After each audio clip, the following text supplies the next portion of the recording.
Bryan Nehman, Joe DiGenova, and we are pleased to be joined now by Wendy Rieger of Channel 4 News, who is live in London for this big royal wedding. Good morning or good afternoon, Wendy. How are you? Hi, good afternoon. I'm grand, as they say over here. I'm just grand. Is there a lot of excitement for this wedding?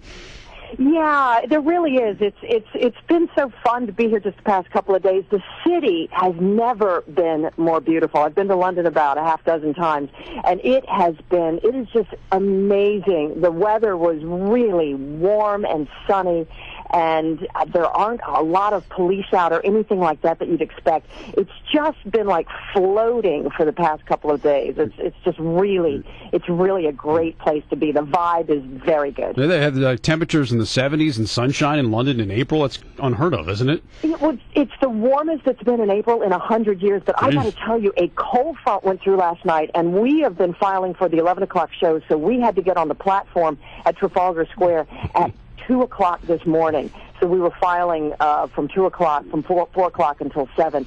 And a front went through, and I got to tell you, if anyone is coming over here, it's not quite as toasty warm as it was. You might want to leave those Daisy Dukes back home because it is, I mean, we were freezing, and some of the producers are up there in flip-flops. We're like, oh, my God, we bought blankets from the hotel room to wrap up in because it's that cold now. So they're warning. Scotland Yard just did a security briefing, and they were telling people if you're coming to camp out in St. James Park, which is right along the wedding processional route, which a lot of people are doing, that to really be prepared for the weather because it is cold at night here. What is the security like there? Is it beefed up tremendously? Do you notice it on the street? Is it more than what we would see here in Washington?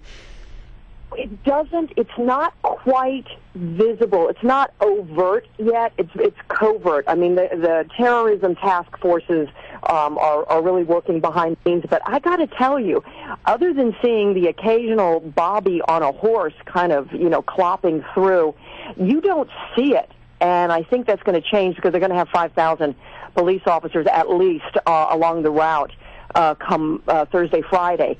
But that's not what it looks like right now, which I think is really important because I think when you see a huge police presence, it can be a little bit intimidating, and I think it instills a kind of fear. You don't see that, which is why I think the city has such a great vibe. That and the 80-degree weather that has been here. Hey, Wendy, Joe DiGenova here.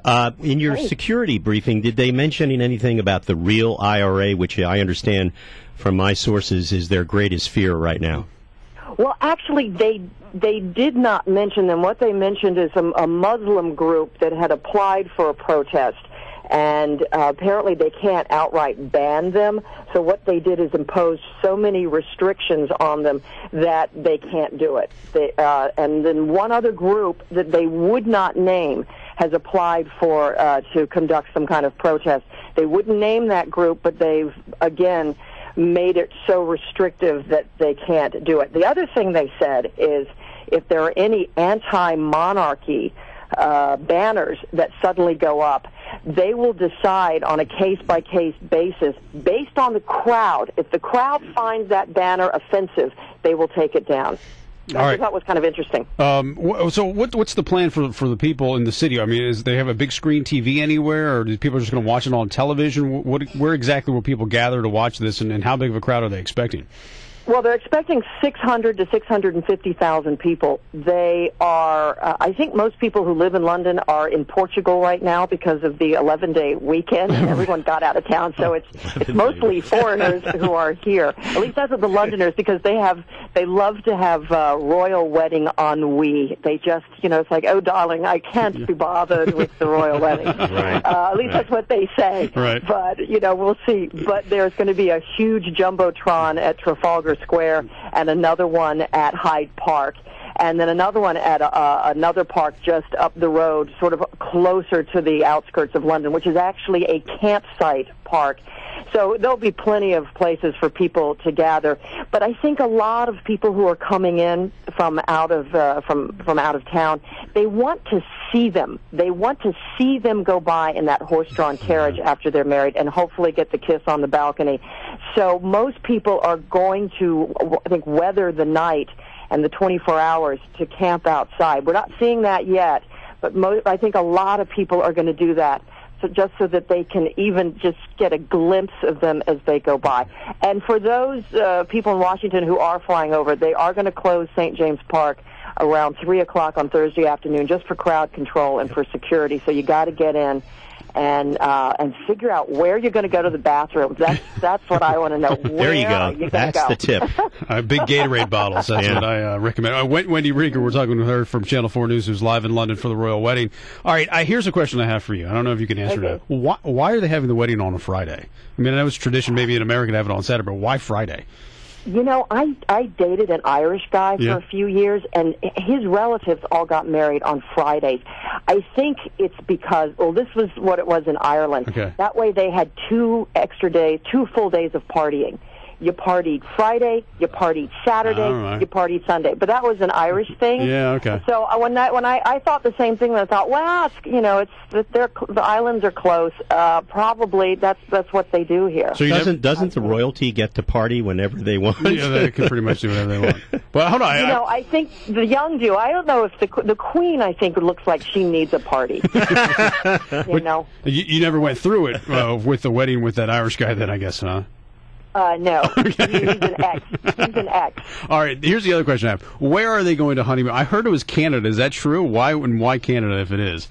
Oh, you think I know? I love this. Yeah, we all know. And we all know what the dress is going to look like. Because they want all of us to descend on them. I was joking. I cannot find an American in this town that isn't connected to a TV camera. There is more media here than I think tourists. Right. And Americans, because of the rate of exchange, you notice I'm dodging your question about where they're going to honeymoon. Yes, I have no Okay, that's fine. idea. That's a perfectly fine answer. All right, then I have this question for you, because the British tabloids, they love to push people up and then take them down.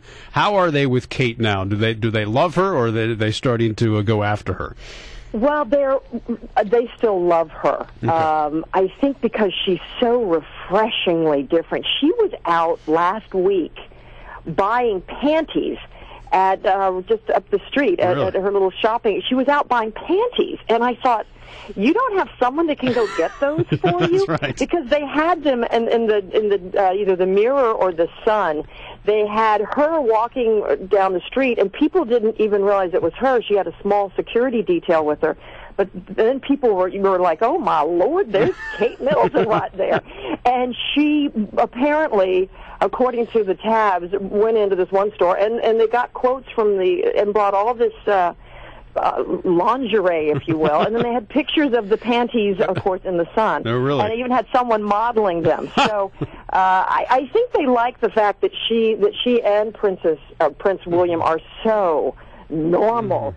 Since the Diana Charles thing just ended so tragically and was just so painful along the way, that they are like someone opened a window and let some fresh air into the House of Windsor. All right, I won't ask you to describe the panties for me, but that's for another day. Thank you so much. You can find them online. Trust me, I'll be doing that soon. Right now, I'll be googling it. Thank you very much. Bring them home. Thank you. Good talking to you, Wendy. Wendy Rieger, live from London. News 4, of course, on the royal wedding. It was worth it just to hear Wendy Rieger say panties.